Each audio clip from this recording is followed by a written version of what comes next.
अलबेले किस्सों की दास्तां के सिलसिले शुरू हुए, बनके कहानियां कहानियां।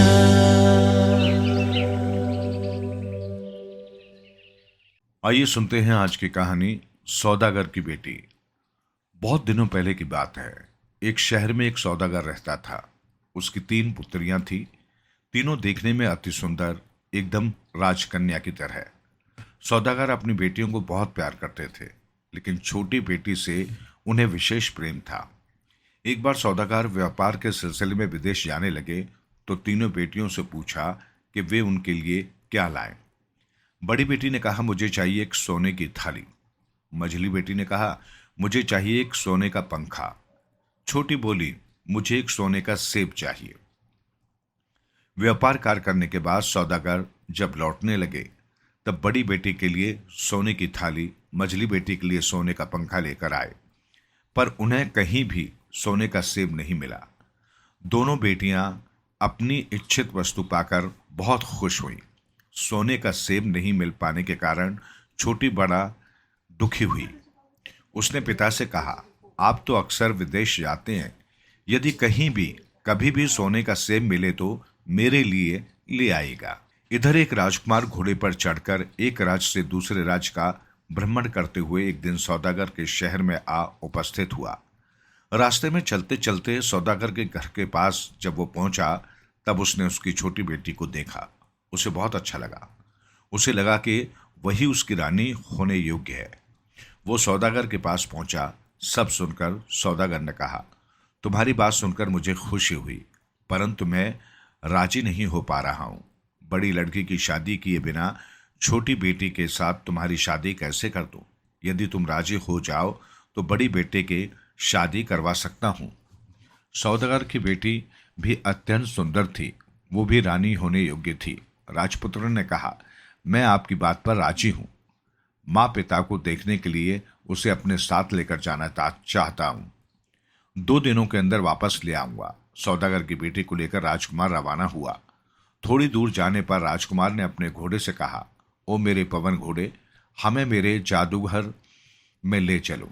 देखते ही देखते अनेक राज्य, नदी, नंद को पीछे छोड़ घोड़ा पवन गति से उड़ा। कुछ देर बाद घोड़ा जंगल के भीतर एक छोटे से घर के दरवाजे के समीप रुका। घोड़े की पीठ से उतरकर राजकुमार लड़की को लेकर घर के अंदर गया। घर के अंदर के कमरे अत्यंत सुसज्जित थे। एक कमरे में एक आसन पर उसे बैठने को कहा। एक सुंदर एवं नरम आसन पर जब सौदागर की बेटी बैठी तब एक दासी उसके लिए शरबत का ग्लास लेकर आई।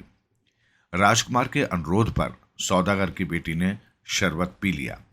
राजकुमार ने पूछा, इतने नरम आसन में वो कभी बैठी थी और इतना बढ़िया शरबत कभी पिया था?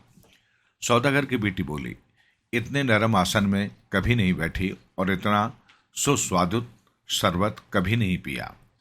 राजकुमार ने कहा, मेरे प्रश्न का उत्तर मैं तुमसे जो कहा है उस तरह का उत्तर रानी होने योग्य लड़की के मुख से कभी नहीं निकलेगा। तुम रानी होने के योग्य नहीं हो। चलो, तुम्हें तुम्हारे पिता के घर छोड़ देता हूं। राजकुमार सौदागर की बड़ी बेटी को लेकर सौदागर के घर की ओर चला। इसके बाद सौदागर की मछली बेटी को लेकर आया। राजकुमार अपने उसी घर में पहुंचा। उसी तरह की घटनाएं घटी।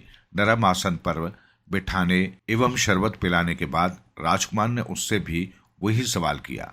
मछली बेटी ने भी कहा कि इतने नरम आसन में वो कभी नहीं बैठी और इतना बढ़िया शरबत उसने कभी नहीं पिया। उत्तर सुनने के बाद राजकुमार ने कहा, तुम रानी होने के योग्य नहीं हो। वो उसे उसके पिता के घर वापस ले गया। अंत में छोटी बेटी की बारी आई। अन्य 2 बहनों की तरह उसे भी नरम आसन पर बिठाया गया एवं पीने के लिए शरबत दिया गया। उसके बाद राजकुमार ने उससे पूछा, इससे भी नरम आसन पर तुम कभी बैठी हो? इससे भी बढ़िया शरबत तुमने कभी पिया है? सौदागर की बेटी हंसकर बोली, माँ की गोद इससे बहुत अधिक नरम है और माँ का दूध इस शरबत से भी अधिक मीठा है। ये सुनकर राजा अत्यंत प्रसन्न होकर राजकुमार ने कहा, तुम्हारी जैसी लड़की ही मेरी रानी होने योग्य है। राजकुमार ने सौदागर की छोटी बेटी को उसके घर पहुंचा दिया। सौदागर सारी बातें सुनकर बहुत खुश हुआ। इसके बाद एक दिन उसने अपनी छोटी बेटी के साथ राजकुमार का विवाह करवा दिया।